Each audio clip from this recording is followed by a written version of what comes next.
Então, como a doutora Giovana já falou, o Conselho Regional de Medicina, do qual nós dois fazemos parte, ele distribui algumas lives, algumas questões de que tenham gerado dúvidas para a sociedade médica, e a gente procura discutir e levar um debate que seja bastante construtivo.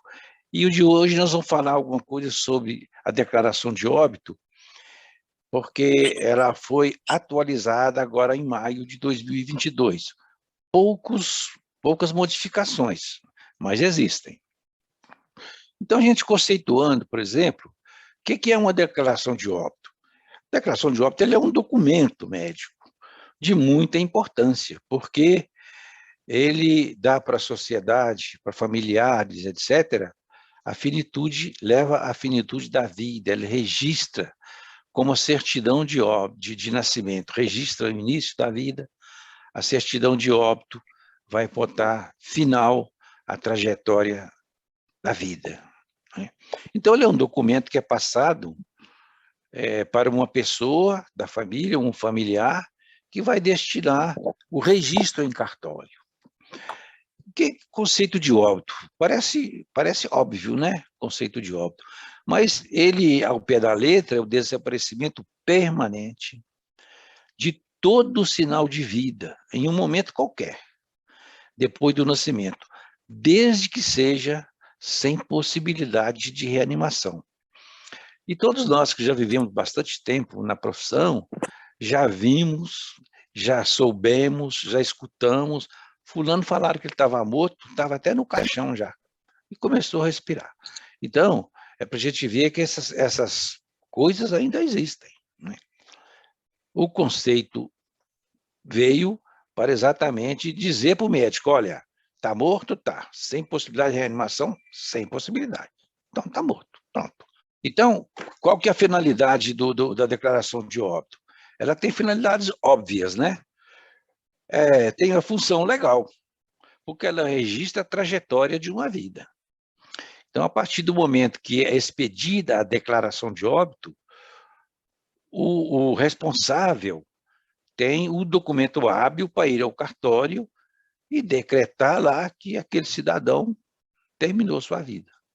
A vida legal dele, jurídica, personalidade jurídica.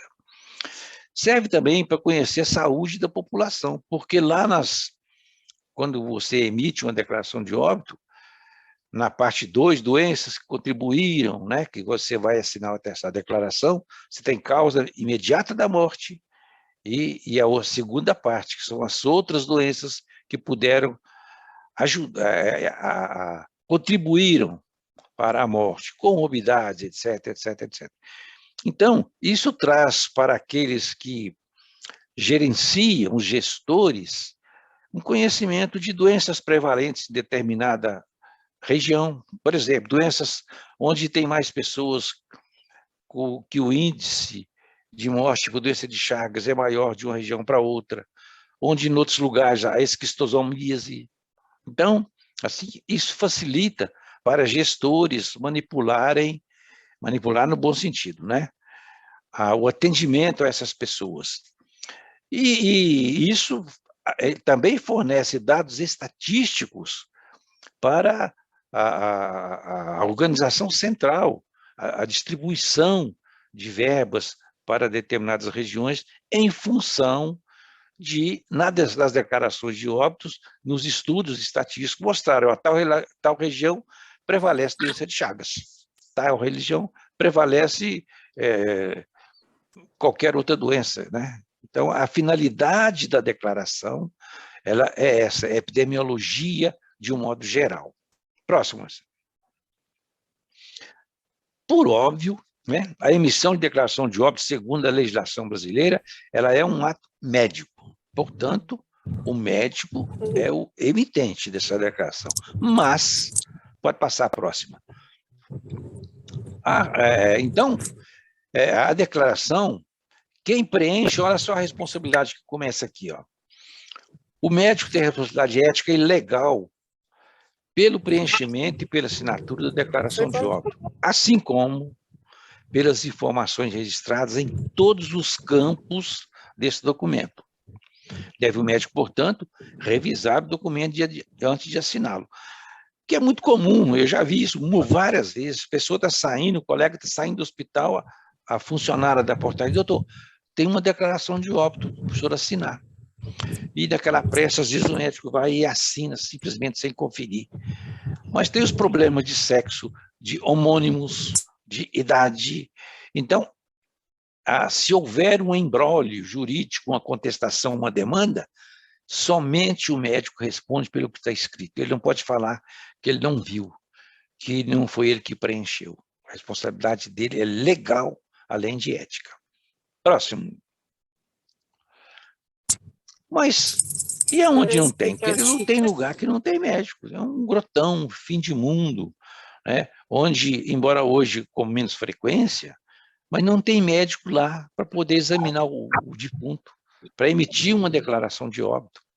Aí existe essa lei, que diz o seguinte: nenhum sepultamento será feito sem apresentação da certidão de óbito do oficial, né, do local do falecimento. Aí vem o porém: não havendo médico, é a única exceção que existe na lei. Aliás, é a única mesmo. No caso de morte natural, será lavrado o assento do óbito por 2 pessoas da comunidade. Sempre tem 2 pessoas daquela comunidade pequena, que são os comandantes da localidade, né? Então, essas 2 pessoas, se tiver presenciado o óbito ou verificado o óbito, eles podem irem ao cartório, e quem vai emitir essa declaração de óbito hoje é o oficial do registro civil. Então, nem é o médico. Então, é a exceção que existe à norma legal. Próximo. Agora, nós já vimos muitas discussões a respeito de rasura, né? Ah, mas eu cometi uma rasura, como é que eu faço? Então, isso agora está estabelecido. A rasura, é claro que ela tem que ser evitada. Mas, se ela ocorrer, ela deve ser corrigida de forma legível e assinada pelo próprio médico que preencheu a declaração. Não pode, hipótese alguma, outro médico: o médico preencheu, foi embora e tem que consertar isso aqui que está com a rasura. Não pode. Em não podendo, quer dizer, não sendo possível essa correção, há que se anular esse documento, emitir outro documento, né? E aí a situação está resolvida. Aquela a declaração anulada, ela tem que ser emitida, tem que ser levada para a unidade notificadora, porque ela é numerada, e ela é útil para os efeitos epidemiológicos, para os registros. Outro dado importante numa declaração de óbito é que não pode existir espaços em branco. Não sendo conhecida essa informação, assinalar como ignorada. Ela não pode ficar em branco. Próximo. Às vezes as pessoas perguntam se fulano amputou a perna, o que é que faz com a perna dele? Ou teve um acidente e não foi possível reimplantar essa perna, ou o membro inferior, o que é que faz com ele? Quase todos os hospitais têm um impresso próprio para essas situações, né? Ela pode ser incinerada ou sepultada, né? Se a família quiser sepultar a perna de um ente querido dele, nada impede. É só ter esse documento emitido, que não é uma declaração de óbito, é evidente, mas é um relatório sobre a circunstância da amputação. Próximo. Então, eu fiz assim um sumário, um resumo de conceitos muito importantes para que a gente possa entender, ao final, nos debates, que ele vai facilitar, aclarar muitas coisas. Próximo. Sabemos que, no Brasil, nós temos o Instituto Médico Legal, que é o IML, que trabalham lá os médicos legistas, que às vezes tem problemas com os médicos que caminham para lá, corpos em situações mais adversas. Então, ele é um órgão público que oferece bases técnicas para julgamento de causas criminais, geralmente relacionadas a mortes decorrentes de causas externas, violentas ou suspeitas. Então, essa é a função do ML. Ele não tem outra função. Próximo, nós vamos discutir isso nos debates. E foi criado o Serviço de Verificação de Óbito, criado por lei, que é um órgão oficial também, responsável pela realização de necropsias em pessoas que morreram sem assistência médica ou com diagnóstico de enfermidade mal definida. Então, não se chegou, o paciente mesmo internado, não se chegou a um diagnóstico da causa da doença dele, diagnóstico etiológico. E é um paciente que por ali passou, no hospital de ensino, por exemplo, que tinha grande interesse em que os estudantes, os profissionais, os médicos, soubessem da doença real, a evolução da doença, porque isso traz muitos ensinamentos, né? Então, ao serviço de verificação de óbito, infelizmente, existem muito poucos no país. A grande maioria das cidades não tem. Pode passar? Então, vamos fazer um conceitual. O que é um óbito por causa natural? Muito simples. É aquele cuja causa básica foi uma doença ou um estado mórbido. O cidadão era um hipertenso, ele teve uma complicação da hipertensão, ele era um diabético, teve uma complicação da diabetes. Então, já se sabia que ele tinha uma doença e que deu o pontapé inicial para que ele piorasse, complicasse e fosse a óbito. Próximo. Por causa não natural, então, assim se designa aquele que decorre de lesão provocada por qualquer tipo de violência. Homicídio, suicídio, acidente, morte suspeita. Não importando, isso aqui é uma coisa importante, não importando o tempo decorrido entre o evento lesivo e a morte. Vou dar um exemplo para vocês. Um cidadão que teve uma fratura de fêmur, foi tratado em tempo hábil, ficou bom, recebeu alta. 2 anos depois, ele teve uma osteomielite no foco de fratura. E essa osteomielite complicou com uma sepse, etc, etc, e ele morreu. Não foi causa de morte natural, embora tenha morrido por sepse, porque a causa básica da doença foi um acidente. Então, quem deve emitir esse atestado não é o médico assistentiano, é o IML. Né? Porque é consequência a uma causa violenta. Próximo. Óbito hospitalar é aquele que ocorre no hospital, após o registro do paciente, independente do tempo de internação. A partir do momento que ele foi admitido, morreu, é considerado óbito hospitalar. Próximo. Óbito sem assistência médica, o nome já diz tudo, né? Sobrevém em paciente que não teve nenhum tipo de assistência médica durante a sua enfermidade. Próximo. Fetal. É a morte de um produto de concepção antes da expulsão do corpo da mãe, independente da duração da gravidez. Então, 3 meses, 4 meses, 5 meses, 8 meses, 9 meses, nasceu morto, é óbito fetal. Próximo. Nascido vivo. Aqui vale a pena a gente fazer mas alguma meditação a respeito disso, porque olha o que quer dizer um nascido vivo, sob os olhos da legislação.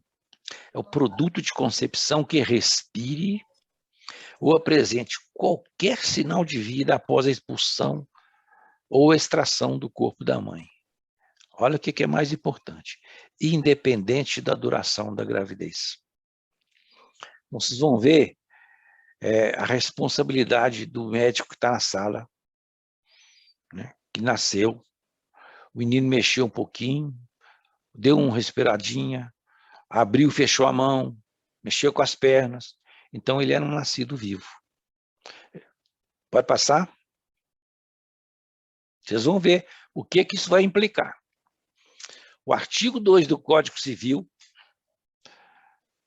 a lei 010, a lei cumprida aí, 2002, diz o seguinte: a personalidade civil da pessoa começa no momento do nascimento com vida, mas ela põe a salvo desde a concepção os direitos do nascituro. Olha o que é o direito do nascituro. Ele tem direito a tudo, inclusive na herança. Próximo. Diz também a lei que a personalidade do homem ela começa a partir da concepção, sendo que desde tal momento o nascituro é considerado uma pessoa. Tanto o nascimento in útero quanto in vitro, ele deve ser respeitado pela lei, não deixando o nascituro de ser protegido pelo Código Civil, o artigo 2, sendo gerado de uma forma ou de outra. Próximo. Aí que começa o problema. Nasceu vivo, tem o direito à sucessão, direitos à sucessão. Aquele que nasceu vivo, fora do casamento, fora de uma união estável, ele tem todos os direitos sucessórios. Olha só o imbróglio que isso pode causar para frente. Bom, o que é a causa básica de óbito? Isso está lá na declaração.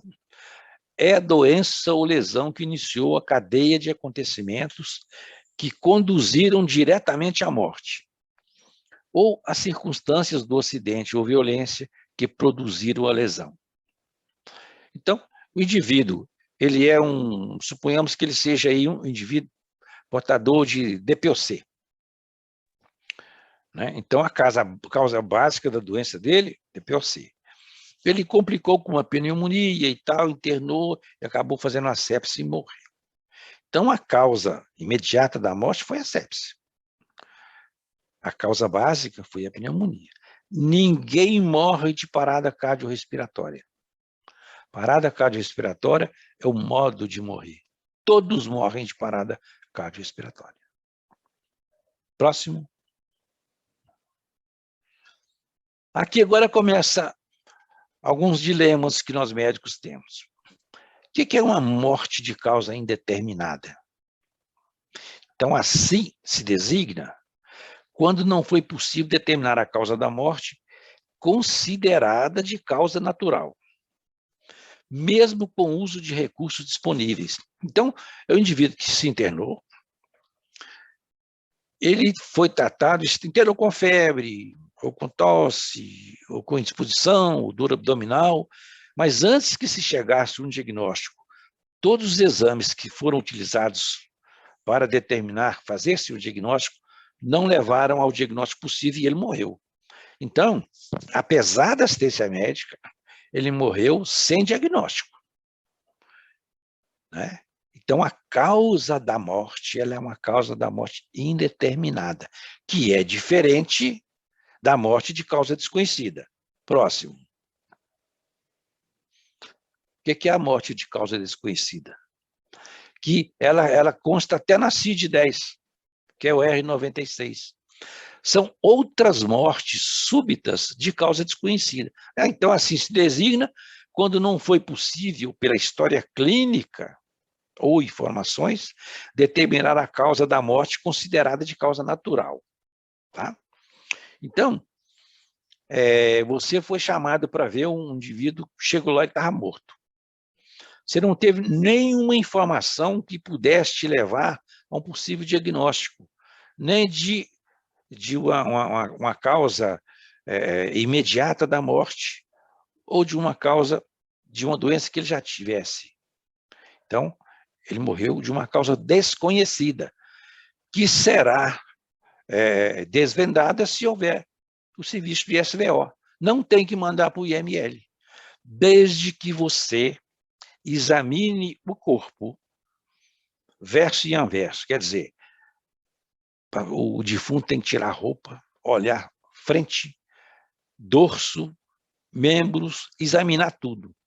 E quando você for emitir essa declaração, tem um campo lá, que é o campo 51 da declaração, que tem assim, descrição sumária do evento. É onde você descreve, chegou, o paciente estava deitado assim, assim, assado, sem pulso, sem batimento cardíaco, sem respiração, etc, etc. Naquele campo, você vai dizer o seguinte: examinado o corpo, intoto, desnudo, não foi encontrado sinal de lesão externa, sinal de violência ou história de possível intoxicação exógena.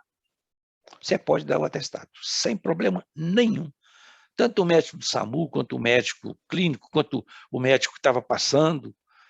Desde que você coloque essa observação, você não pode depois ser envolvido em qualquer demanda judicial, porque você fez o que determina a lei. Então, você, como médico, examinou e não achou nada que pudesse justificar aquela morte como violenta ou como um envenenamento, por exemplo. Aí você pergunta assim, pode passar o próximo. Aí as pessoas perguntam, mas se depois alguém falar lá na família que ele foi envenenado? Pode acontecer. Mas aí a necropsia que vai existir vai detectar que existe resíduo de veneno no osso, por exemplo. Mas você, quando preencheu a declaração, você disse tudo isso, que não havia histórico compatível com intoxicação exógena, nem lesões externas. Pronto, você está salvo, não tem problema nenhum. Causa imediata da morte apontada na DO como desconhecido ou indeterminado. Por que nós médicos temos tanto pavor de dar esse tipo de diagnóstico, causa indeterminada? Por uma razão muito simples, os seguros de vida. Porque as seguradoras costumam colocar lá no contrato que as certidões de óbito tem que ter causa determinada da morte, ou causa imediata da morte. Se ela é desconhecida ou indeterminada, não tem. E em não tendo, eles não querem pagar para as pessoas. E aí as pessoas vão atrás do médico que assinou a declaração de óbito, criar polêmicas, problemas, etc, etc, etc. Então, a razão de a gente ter assim, né, uma insegurança de fazer esse tipo de declaração de óbito é o medo da amolação depois, que, queira sim, queira não, te aborrece, né? Mas não há razão de temer por essa questão, não. Próximo.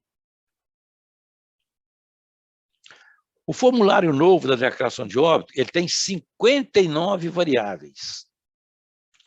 Todas são de responsabilidade do médico. Não adianta nós falarmos assim, se houver uma demanda depois, que não, foi o secretário que preencheu. A responsabilidade é de você que assinou. Então, é preciso que se leia tudo quando não foi você quem fez o preenchimento da declaração. Porque o habitual é o médico assinar a causa da morte, tal, né, doenças, etc, etc. Fica nisso.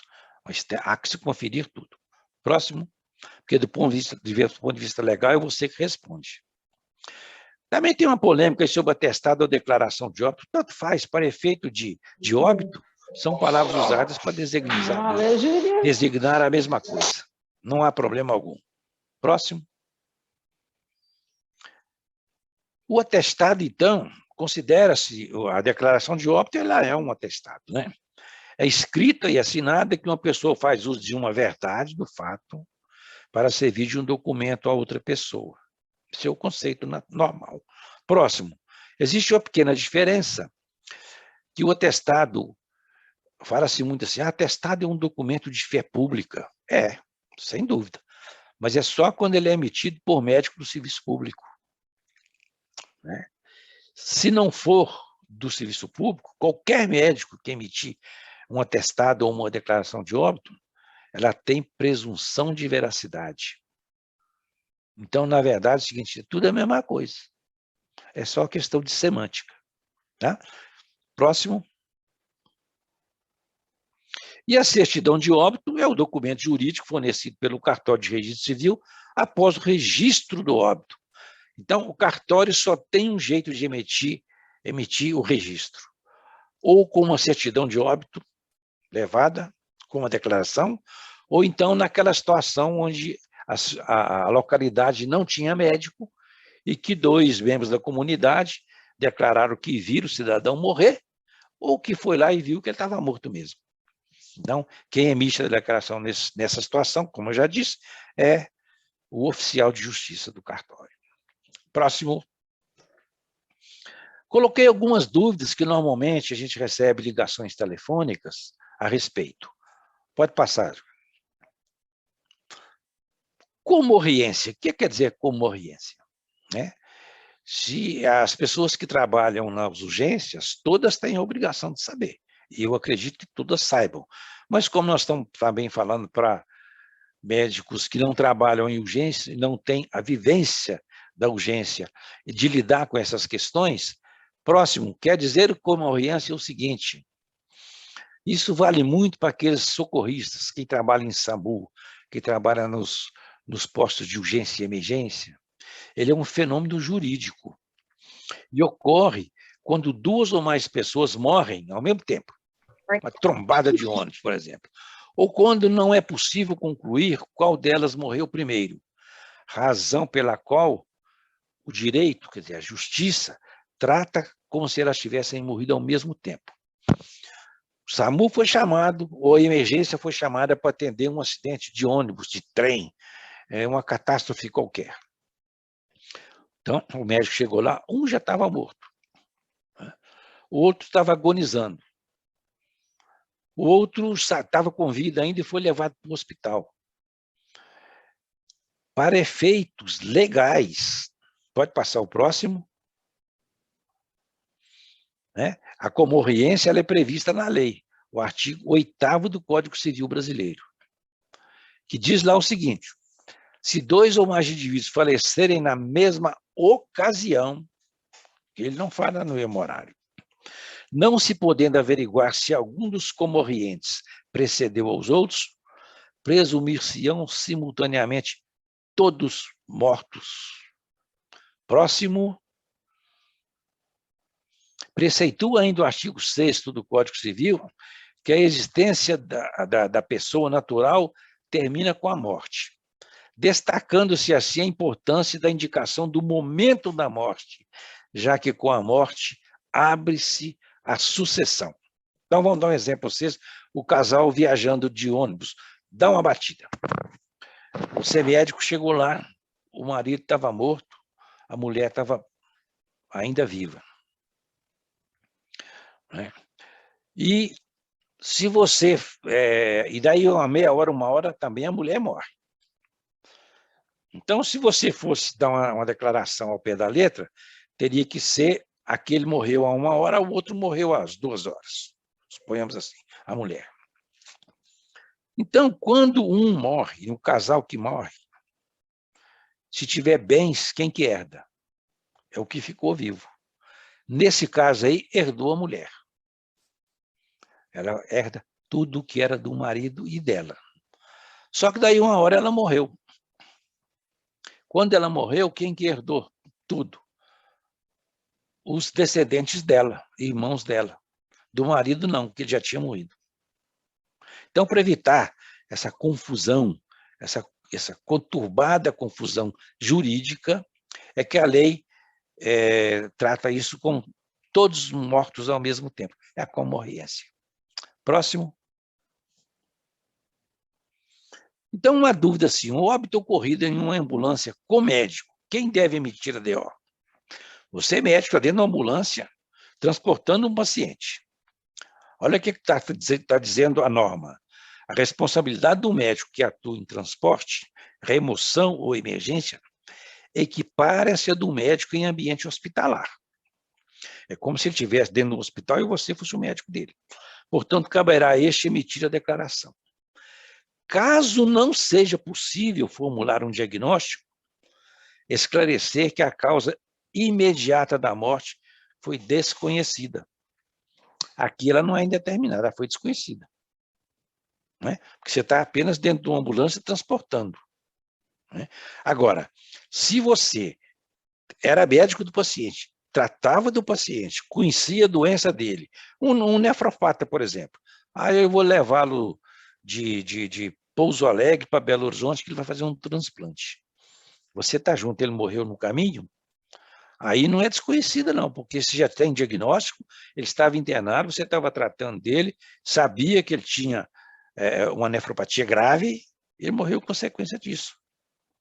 Então, são detalhes, mas que você pode perfeitamente emitir a declaração sem problema algum. Próximo, uma outra pergunta. Ambulância sem médico. Quem deve emitir?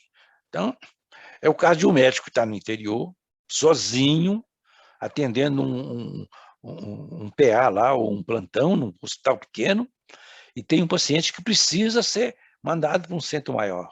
Mas tem muitos outros pacientes lá também graves. Tem cardiopatas, né? E assim por diante. Então, é considerado, o óbito em ambulância sem médico, é considerado sem assistência médica. Está sozinho dentro da ambulância, como motorista, no máximo um técnico. Se for morte de causa natural, você vai... Olha as alternativas que o médico tem nessa situação. Se for de causa natural, você vai encaminhar o corpo para o serviço de verificação de óbito, que nós sabemos que muito pouco lugar tem, se houver, né? Não havendo serviço de verificação de óbito, o médico assistente, se houver. Porque ele morreu lá, mas o médico assistente dele ficou no hospital. Não havendo o médico assistente, o médico do serviço público mais próximo, você parou numa cidadezinha, né? Você está andando, morreu, entra na primeira cidade pequena, ali vai tendo médico, ele pode assinar o atestado do serviço público, como o médico substituto, por exemplo. Não havendo qualquer médico observando na DO, então não teve, você não achou médico. A hora que você encontrar um, ele pode assinar. Após o exame do corpo, com aquela observação que nós falamos, não havendo sinais externos de violência, nem suspeita de intoxicação exógena, esclarecendo como causa da morte imediata, desconhecida. Então, se você usou essas saídas todas, não há problema nenhum, você pode emitir sua declaração de óbito. Vê-se, então, que ninguém vai deixar de ser enterrado por falta de declaração de óbito.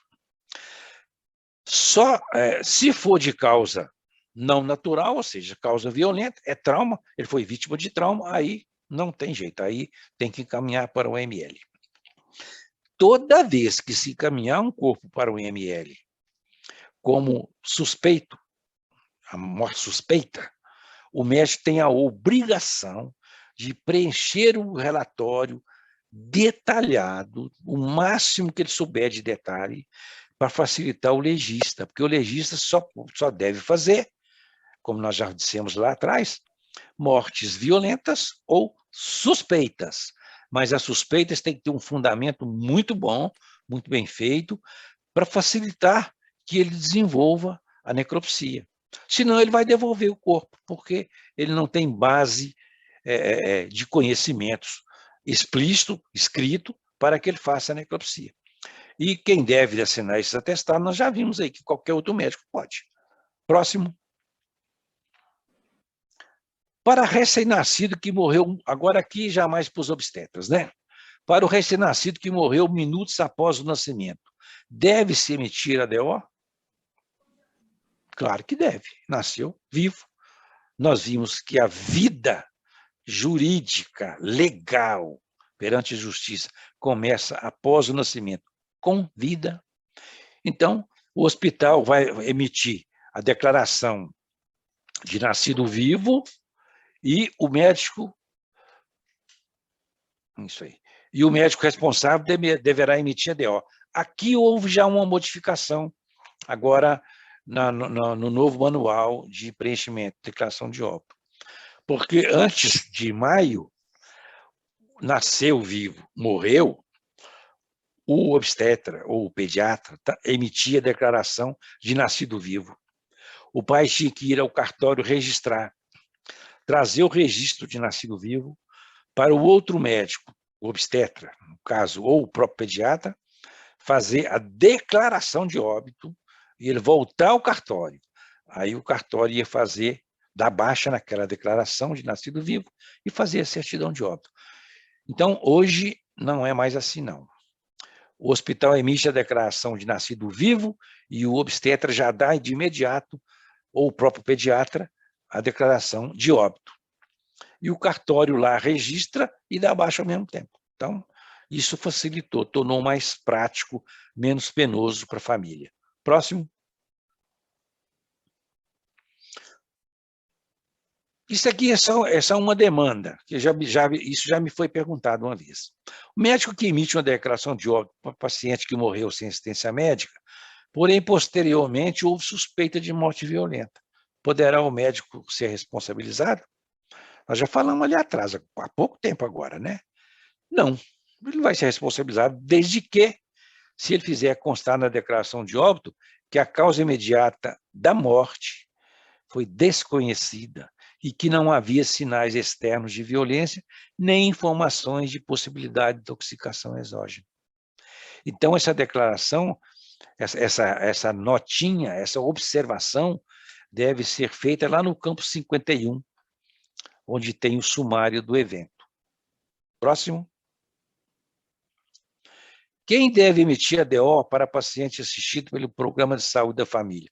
Isso é fácil, né? Isso aí considera-se que o paciente estava recebendo assistência médica.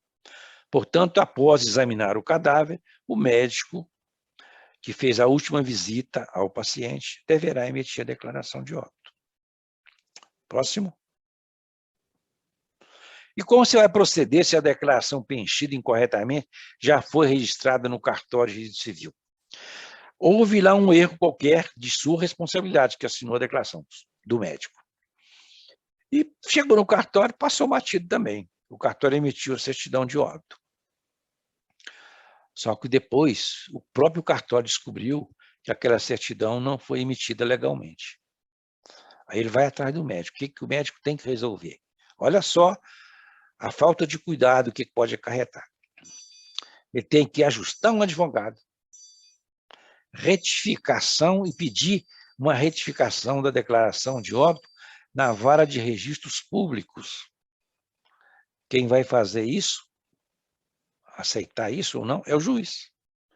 Então, todo cuidado é pouco, porque pode passar batido por mim que assinou, pode passar batido pelo cartório que não viu que eu assinei uma declaração com falha, né? Mas quem vai pagar o pato sou eu mesmo, porque a responsabilidade era minha de ter conferido totalmente tudo que está escrito na declaração de óbito. Então, aquela declaração e aquele registro, ele tem que ser enviado à Secretaria de Saúde Pública com observação anulada. Próximo. Uma coisa também assim, que às vezes ocorre, eu já presenciei isso uma vez. Pode o juiz de uma cidade que não tem ML, não tem SVO, não tem médico, mas você está lá por azar, se você for passear, pode ele solicitar a esse médico que emita uma DO para vítima de acidente? Acidente não é morte violenta? É. Morte violenta não é ML? É. Mas o ML lá está 300 quilômetros. Então, olha o que diz a lei. Tanto a autoridade policial, quer dizer, o delegado, como o judicial, o juiz, com base no Código Penal, ele pode designar qualquer médico como perito ad hoc. E essa designação, ela não é opcional. Ela é determinada e tem que ser cumprida. O que o médico tem que fazer? Você deu o azar, você está passeando, foi lá, numa praiazinha aí, né? Ou foi para a montanha, para a serra. O exame, então, que o médico vai fazer é o seguinte, ele tem que examinar, porque a lei manda. Ficará restrito ao exame externo do cadáver. E ele tem que anotar na DO as lesões, tipo e causa externa, mencionando nele também um boletim de ocorrência, onde te designou perito ad hoc. Então, aí o delegado vai levar esse corpo, eles vão enterrar em terra rasa, provavelmente, porque se houver depois uma necessidade pericial, da perícia técnica, né, ele vai ser exumado. Então, você vê, nem numa situação dessa o indivíduo pode ficar sem enterrar. E a declaração de óbito vai ser emitida. Próximo. Pode o médico cobrar por uma declaração de óbito? Pode não, de jeito nenhum. Se você for chamado para constatar o óbito, você vai cobrar o seu trabalho de ir lá constatar, como fosse uma consulta. O responsável vai te pagar. Agora, se você já é médico assistente do paciente, a declaração de óbito faz parte do tratamento. Não pode. Então, cobrar pela emissão, negativo. Cobrar pela constatação do óbito, você pode, desde que você não seja o médico assistente do paciente. Próximo. Agora, olha só as implicações legais de uma emissão de declaração de óbito. Artigo 302. O médico, no exercício da profissão, que dê um atestado falso, ele tem uma pena de 1 mês a 1 ano de prisão. De detenção, desculpe. Que é diferente, né, de prisão. Parágrafo único. Se o crime é cometido com fim de lucro, aplique-se também a multa. Olha só, você vai ficar 1 ano detido. Próximo. E o código de ética? Aí você vai lá para o juiz vai te mandar lá para o delegado, lá para o conselho. Artigo 91. É vedado ao médico deixar de atestar atos executados no exercício profissional quando solicitado pelo paciente ou seu representante legal.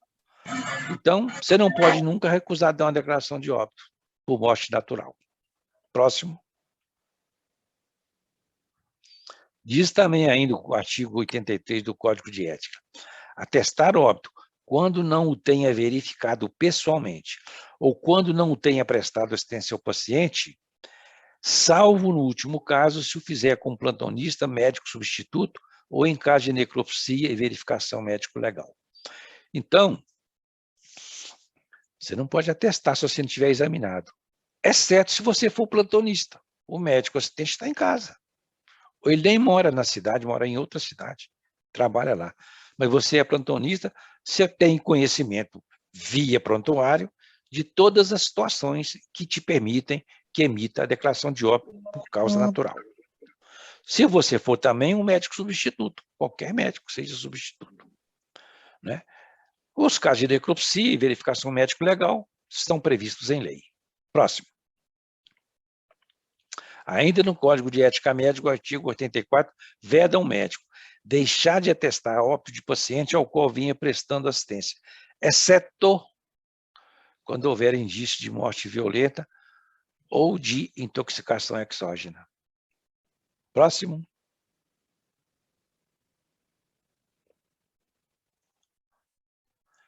Agora, no novo manual de preenchimento, tem isso aí, ó.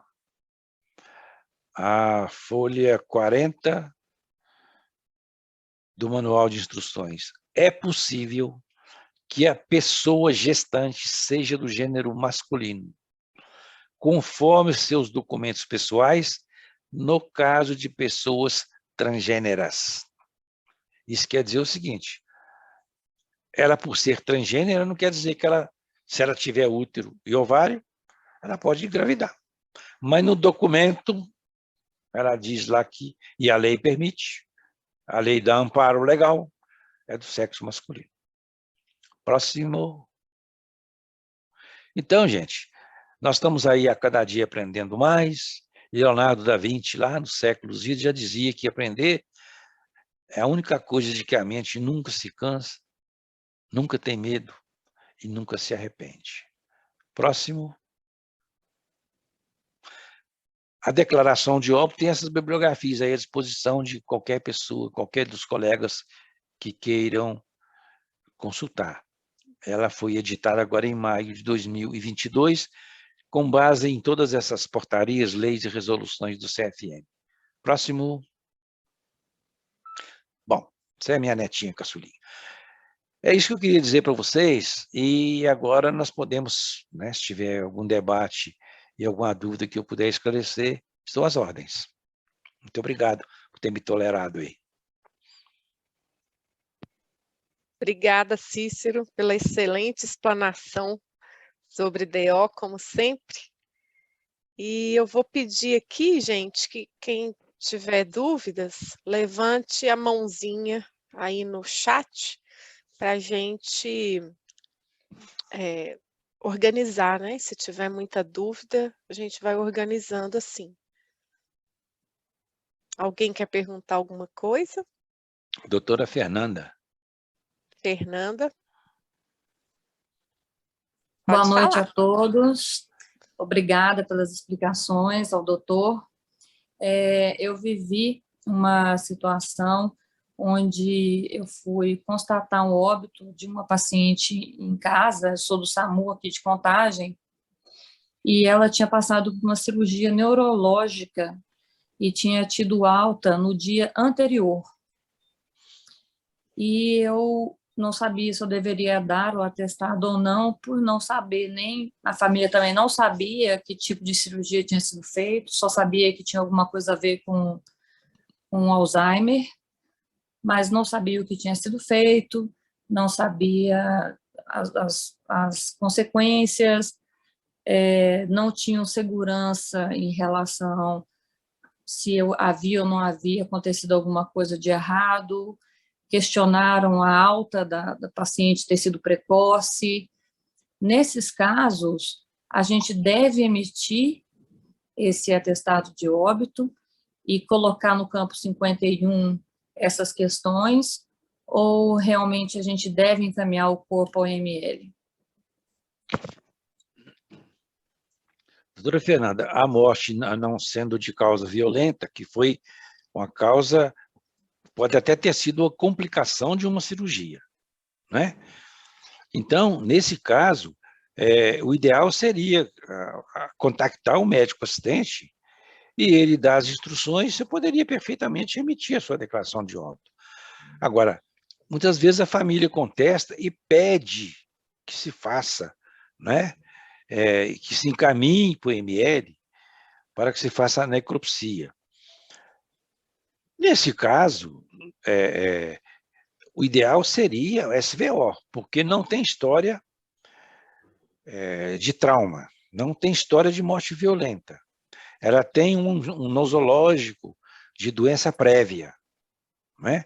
Então, ela morreu possivelmente por uma complicação. Que o ideal seria que o médico assistente, né, contactado, orientasse a pessoa. E é isso que deve ser feito mesmo.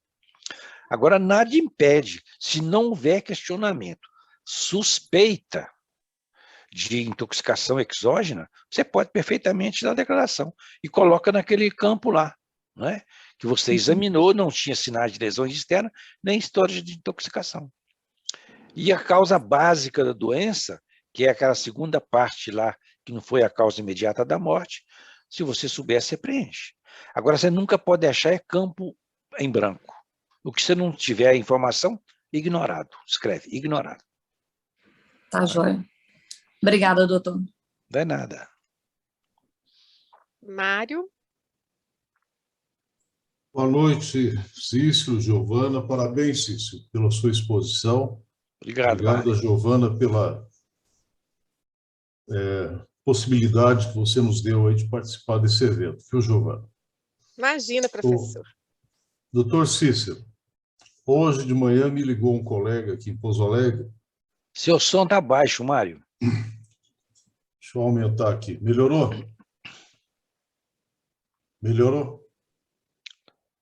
Vamos lá. Aí. Hoje um colega me procurou e ele disse o seguinte, que ele é o médico que assiste um asilo. E ele foi comunicado hoje de manhã que um paciente que residia lá no asilo, um idoso, havia falecido de madrugada, certo? Então, a enfermeira e o pessoal que estava lá no asilo de madrugada assistiu esse senhor lá no falecimento dele, mas eles só avisaram para ele de manhã, para ele fazer a declaração de óbito. A pergunta que ele me fez, e aí eu passo para você, qual seria a data e o horário que ele preencheria na DO? Ô Mário, eu acredito o seguinte, o documento tem que ser na data que você expediu, mas a observação, porque ele é um paciente que ele já tinha bases nosológicas conhecidas, né? Isso. Doença conhecida. Então, sem história de intoxicação, sem história de acidente nenhum, ele pode emitir, mas eu, particularmente, acho que anotar a hora que constatou lá no prontuário dele, pela enfermeira, e ele pode emitir, mas botando na data e a hora que ele assinou a declaração, porque ele vai ser responsabilizado por isso, né? Foi exatamente isso que eu repassei para ele, sabe, Cícero? Mas realmente trouxe um pouco de dúvida.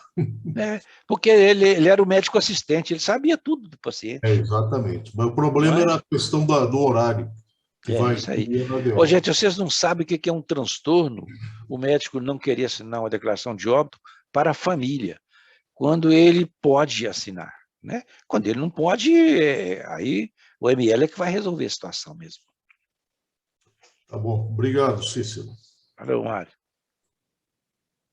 Ô Cícero, Oi. tem uma dúvida aqui de Elaine Zamora. É recém-nascido que nasce em pré-hospitalar e morre antes de chegar ao hospital. Como funciona a declaração de nascido vivo e declaração de óbito? Ele morreu em casa? Nascido em casa? Em domicílio, Giovana? Bom, pelo que eu entendi, ela escreveu no chat, tá assim, RN que nasce pré-hospitalar. Elaine, você quer se manifestar, esclarecer melhor a sua dúvida?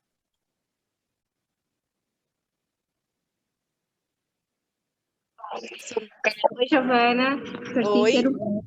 Eu sou de São Paulo, Lagoas.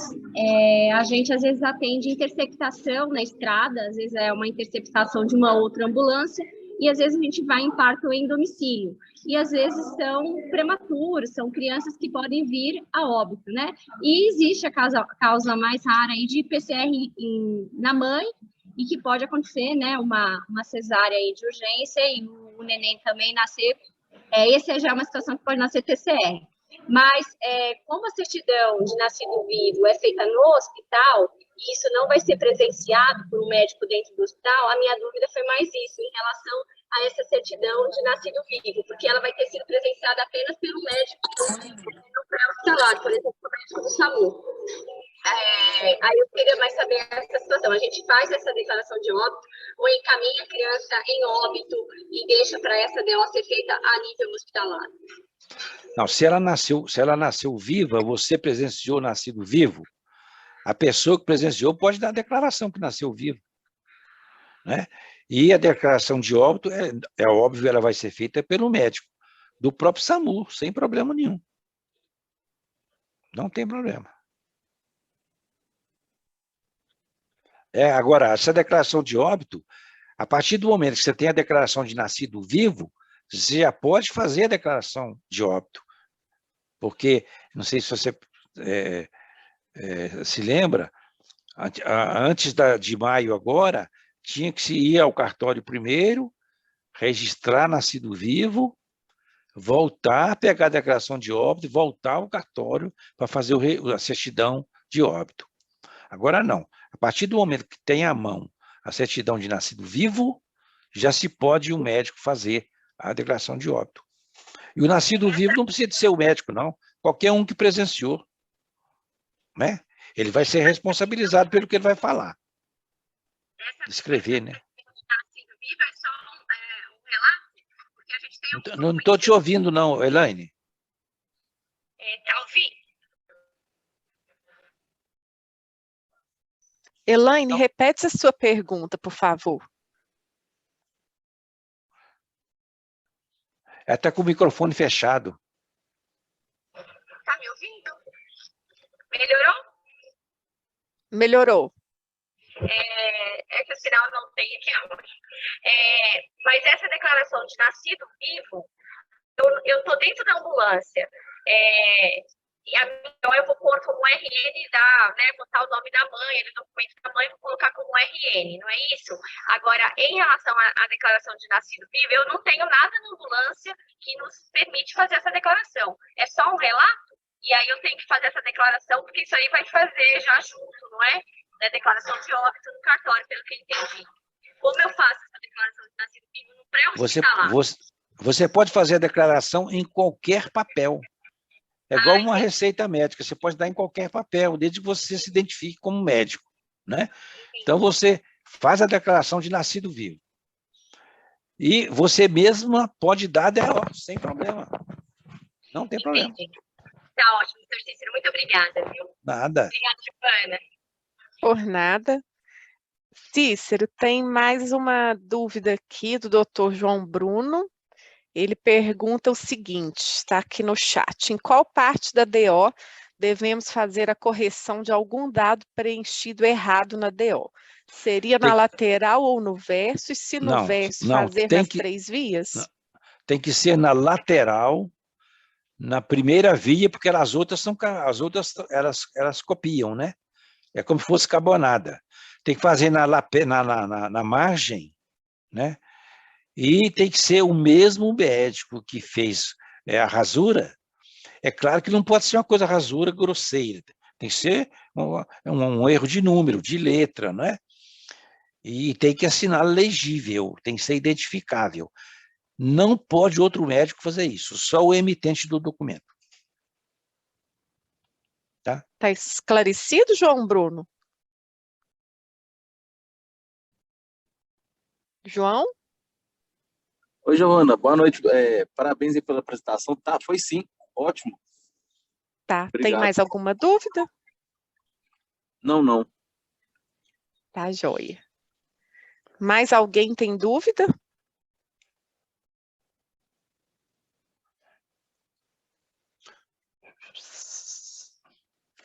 Bom, Cícero, eu acho que a sua apresentação foi bastante clara e possivelmente deva ter sanado a maior parte das dúvidas da turma. A turma que tiver vergonha, depois pode telefonar que eu falo também. Né, Márcio? Mas, Marcelo, quando se pede encaminha um corpo com suspeita, morte suspeita, não é muito importante o relatório acompanhar? É fundamental, né? Ter o relatório que ele vai direcionar muito grande parte das investigações, né? Pois é, a gente não pode nem falar isso não, mas a partir do momento que a morte é suspeita, vocês não podem, o legista não pode devolver, mas ele tem que ter subsídios para poder também fazer a necropsia de forma correta, não é? Então, às vezes, o colega manda, mas não manda um relatório, o IML devolve, e com razão, sem dúvida.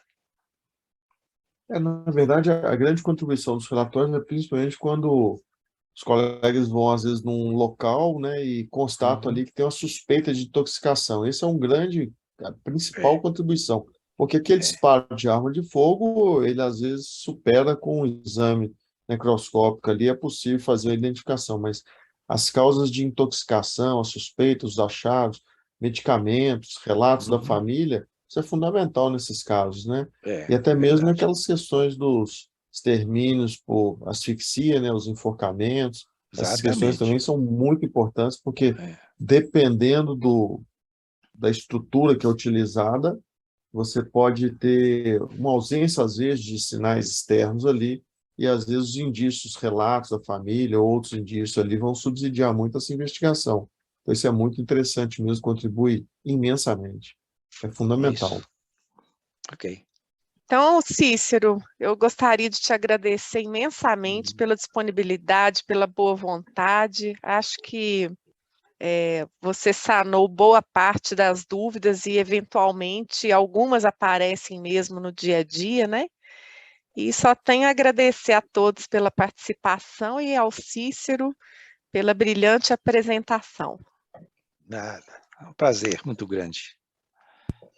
Obrigada, viu? Tá, gente. Boa noite para todo mundo. Boa Espero noite. que eu tenha contribuído com o Tiquinho aí. Muito. Tá? Boa noite. Parabéns, Cícero, parabéns, Giovana, pela organização aí, viu? Obrigada, Tá, obrigada, Sal. Alessandro, também pela retaguarda aí na TI. Então, boa noite para todos. Boa Boa noite, noite, gente. pessoal. Ficam com Deus. Amém. Boa noite a todos. Tchau, tchau. Tchau.